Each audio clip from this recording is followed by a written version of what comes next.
అదే RTV app వార్తల్ని క్షణాల్లో చదివే అవకాశం ఉంటుంది. ఒక న్యూస్ పేపర్, ఒక టెలివిజన్ ఛానల్ మీ చేతుల్లో ఎప్పుడూ ఉంటాయి. నమస్కారం.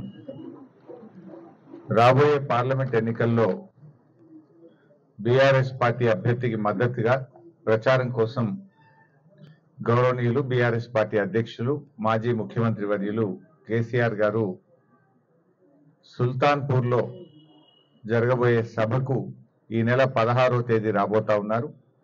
16వ తేదీ సాయంత్రం ఈ సభను విజయవంతం చేయడం కోసం సన్నాహక సమావేశాన్ని ఈరోజు నారాయణఖేడ్లో ఏర్పాటు చేసుకున్నాం.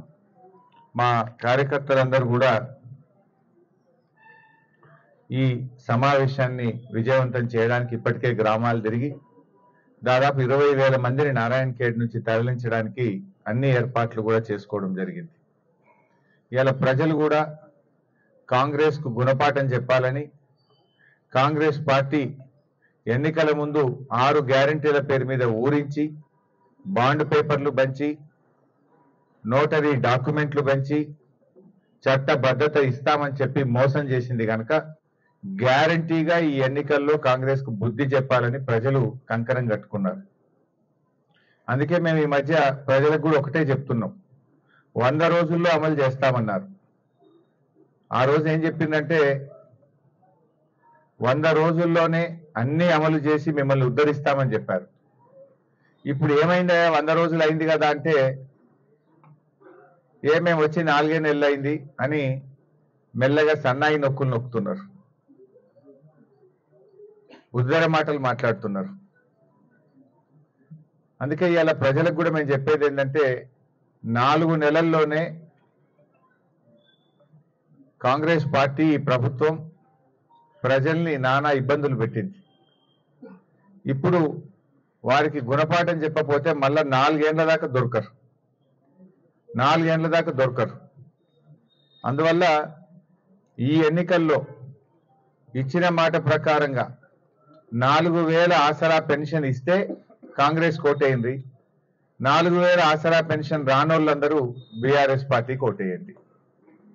ఇచ్చిన మాట ప్రకారంగా 2 లక్షల రుణమాఫీ అందినోళ్ళు కాంగ్రెస్ కోటేయండి, 2 లక్షల రుణమాఫీ కానోళ్ళంతా కారు గుర్తు కోటేయాలని చెప్పి నేను కోరుతా ఉన్నా. అదేవిధంగా మహిళలకు 2,500 రూపాయలు ఇస్తామన్నారు. 2,500 వచ్చిన అక్కా చెల్లెళ్ళు కాంగ్రెస్కి వేయింది, రానోళ్ళంతా కారు గుర్తు కోటేయింది. అదేవిధంగా రైతు బంధు కింద ఎకరానికి 15,000 రూపాయలు ఇస్తామన్నారు. 15,000 వచ్చిన వాళ్ళేమో కాంగ్రెస్కి వేయండి, రానోళ్ళంతా కారు గుర్తు కోటేయండి. రేపు మేము పార్లమెంట్లో మా అభ్యర్థి గాలి అనిల్ కుమార్ గారు గెలిస్తే రేపు ఆయన పార్లమెంట్లో పోరాడతాడు, మేము అసెంబ్లీలో కూడా పోరాడి ఈ కాంగ్రెస్ ప్రభుత్వం యొక్క మెడలు వంచి రైతులకు ఇచ్చిన మహిళలకు ఉన్న స్కీములు కూడా ఊడగొడుతుంది కదా. మీరు కేసీఆర్ గారు ఉన్నప్పుడు రైతు బంధు ఇచ్చిండు, ఇవాళ మీరు వచ్చిన తర్వాత రైతు బంధు బంద్ అయిపోయింది.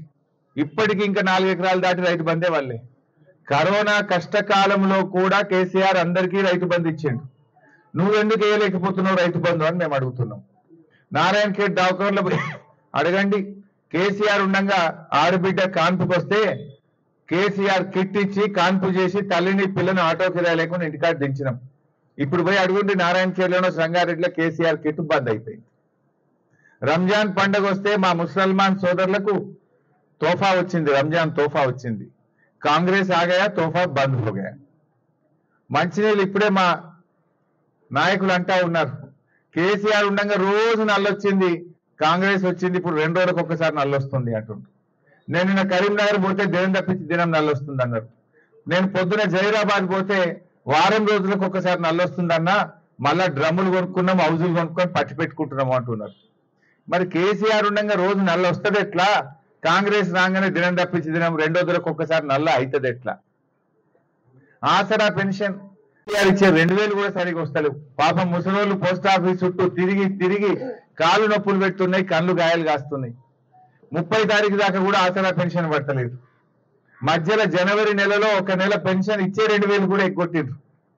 ఏదో అన్న వస్త్రానికి పోతే ఉన్న వస్త్రం పోయిందట, 4,000 ఆశపడితే జనవరిలో 2,000 కూడా ఎగ్గొట్టిండ్రు. అందుకే ఇలా అవ్వా తాతలు కూడా ఎప్పుడు ఓట్లు వస్తాయా, ఎప్పుడు కాంగ్రెస్ పార్టీకి బుద్ధి చెప్పాలని ఇవాళ రాష్ట్రంలో 42 లక్షల మంది పెన్షన్దారులు కూడా కాంగ్రెస్ కు గుణపాఠం చెప్పడం కోసం ఎదురు చూస్తా ఉన్నారు. ఈ రకంగా అందరినీ మోసం చేసినారు. ఇక బీజేపీ వాళ్ళు చేసిన ఒక్క మంచి పని ఉన్నది. దేశంలో 157 మెడికల్ కాలేజీలు ఇస్తే తెలంగాణకు ఒక్కటి ఇయ్యలే. దేశంలో 157 నర్సింగ్ కాలేజీలు ఇస్తే తెలంగాణకు ఒక్కటి ఇయ్యలే. నవోదయ విద్యాలయాలు అడిగితే ఒక్కటి ఇయ్యలే. జాతీయ ప్రాజెక్ట్ అడిగితే మొండి చేయి చూపించిండ్రు. ఇచ్చిందేమి లేదు కానీ ధరలు మాత్రం పెంచిండ్రు. బీజేపీ వాళ్ళు వచ్చినాక పెట్రోల్ డీజిల్ ధర 100 రూపాయలు దాటింది. గ్యాస్ సిలిండర్ ధర 1000 రూపాయలు దాటింది. పాల మీద జీఎస్టీ, పెరుగు మీద జీఎస్టీ, గోధుమ పిండి మీద జీఎస్టీ, ప్రతి వస్తువుల మీద జీఎస్టీ వేసి ధరలు మాత్రం అడ్డగోలుగా పెంచి గరీబోడు బతకకుండా చేసింది బీజేపీ. ఏం చేసింది బీజేపీ? రూపాయి విలువ దించింది, ధరలు పెంచింది, పెట్రోల్ పెంచింది, డీజిల్ పెంచింది, గ్యాస్ సిలిండర్ పెంచింది.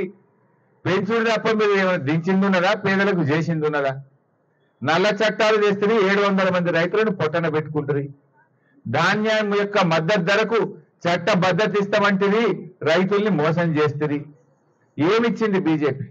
ఇక్కడ పోటీ చేస్తున్న బీబీ పాటిల్ 10 ఏళ్లలో ఏ కార్యకర్తలను ఆదుకున్నాడా? ఏ కార్యకర్త కన్నా కష్ట సుఖాల్లో బీబీ పాటిల్ వచ్చి ఒక్కనాడన్నా పరామర్శించిందా? ఒకరికి సాయం చేసిందా? ఒక్కనాడన్నా పట్టించుకున్నాడా బీబీ పాటిల్? ఇవాళ తల్లిపాలు దాగి రొమ్ము గుద్దినట్టు బీఆర్ఎస్ పార్టీలో 2 సార్లు ఎంపీ అయి బీఆర్ఎస్ ను మోసం చేసి ఇవాళ బీజేపీలో చేరిన బీబీ పాటిల్ కు నారాయణ ఖేడ్ ప్రజలు ఖచ్చితంగా గుణపాఠం చెప్తారు. ఏమన్నా లింగాయట్లను పట్టించుకున్నావు? ఏమన్నా సాయం చేసినావా? ఎక్కడన్నా లింగాయట్లకు కమ్యూనిటీ హాల్ శాంక్షన్ చేసినావా నువ్వు? మేం కట్టించినాం. మా భూపాలన్న నేను ఇక్కడ లింగాయట్లకు కట్టించినాం. ఎన్నో కార్యక్రమాలు జైరాబాద్ లో చేసినాం, జోగిపేటలో చేసినాం. నువ్వు ఏ రోజు కులంను పట్టించుకోలే, ప్రజల్ని పట్టించుకోలే, కార్యకర్తల్ని పట్టించుకోలే. ఒక్కనాడు అందుబాటులో కూడా లేవు నువ్వు. ఇవాళ నువ్వు మళ్ళా బీజేపీలో చేరి బీఆర్ఎస్ కార్యకర్తలకు చీకట్ల ఫోన్లు చేసుడు, రాత్రిపూట వచ్చి కలిసిపోవుడు. ఎందుకు? ఏ ముఖం పెట్టుకొని వస్తున్నావు? ఏ రోజైనా మా కార్యకర్తలను పట్టించుకున్నావాను? ఏ రోజన్నా పేద కార్యకర్తలకు ఏదైనా ఆపద పడితే సాయం చేసినావాను? ఇది మోసం కాదా? ఇది ద్రోహం కాదా? ఈ ద్రోహులకు ఎందుకు ఓటేయాలి బీజేపీకి అని చెప్పి నేను అడుగుతా ఉన్నా ఈరోజు. అదేవిధంగా ఇవాళ నారాయణ ఖేడ్ ను అభివృద్ధి చేసిందంటే బీఆర్ఎస్ పార్టీ. ఓటు అడిగే హక్కు మాకే ఉన్నది. ఇవాళ మేము నారాయణ ఖేడ్ లో ఎస్టీ గురుకుల పాఠశాలలు పెట్టాం, రోడ్లు వేశాం, తండాలు గ్రామ పంచాయతీలు చేశాం, మంచినీళ్ల కష్టాలు తీర్చాం, నల్లవాగును ఆధునీకరించాం. ఎన్నో మంచి కార్యక్రమాలు చేసింది బీఆర్ఎస్ పార్టీ. నారాయణ ఖేడ్ కు దశ దిశ మార్చింది, రూపురేఖలు మార్చింది. ఇవాళ నారాయణ ఖేడ్ లో తప్పకుండా మాకు ఈ ఎన్నికల్లో మంచి మెజార్టీ వస్తుందనే నమ్మకం మాకున్నది. ప్రజలు విజ్ఞులైనటువంటి నారాయణ ఖేడ్ ప్రజలు వాస్తవాలు గ్రహించిండ్రు. అప్పుడేమో వీళ్ళు ఊరికే చేతులు మొక్కుడు, కాళ్ళు మొక్కుడు, నోటరీ డాక్యుమెంట్లు వంచుడు, అరచేతుల వైకుంఠం చూపుడు, 9 తారీఖే 2 లక్షలు మాఫీ చేస్తామనుడు, డిసెంబర్లో 4000 పింఛన్ ఇస్తామంటాడు, తులం బంగారం ఇస్తా అన్నాడు. అబ్బో వస్తాయేమో అనుకున్నారు. పాపం గిట్ల మోసం చేస్తుందని అనుకోలే. ప్రజలు ఇప్పుడు తప్పకుండా తగిన గుణపాఠం కాంగ్రెస్ పార్టీకి చెప్తారు. బీజేపీకి కేవలం ఇవాళ దేవుడి పేరు చెప్పి ఓట్లాడుతుంది తప్ప పేదలకు కానీ ప్రజలకు కానీ చేసిందేం లేదు. అందువల్ల నారాయణ ఖేడ్ లో ఓ నాయకుడే లేదు బీజేపీకి. రేపు ఏదైనా ఈ 13 తారీఖు ఓట్లు డబ్బలు పడ్డాక ఆపద పడితే కష్టం వస్తే నారాయణ ఖేడ్ లో బీజేపీకి లీడర్ ఉన్నాడా? అసలు ఏమన్నా పట్టించుకుంటారా? అది రాష్ట్రంలో గెలిచేది ఉందా? ఎప్పుడన్నా పేదలను పట్టించుకునేది ఉన్నదా? ఏమైనా దళితులకు మేలు చేసిండ్రా? గిరిజనులకు మేలు చేసిండ్రా? బీసీలకు మేలు చేసిండ్రా? ఎవరికి మేలు చేసినారు? ఇవాళ బీజేపీ మేనిఫెస్టో ఇచ్చిండ్రు.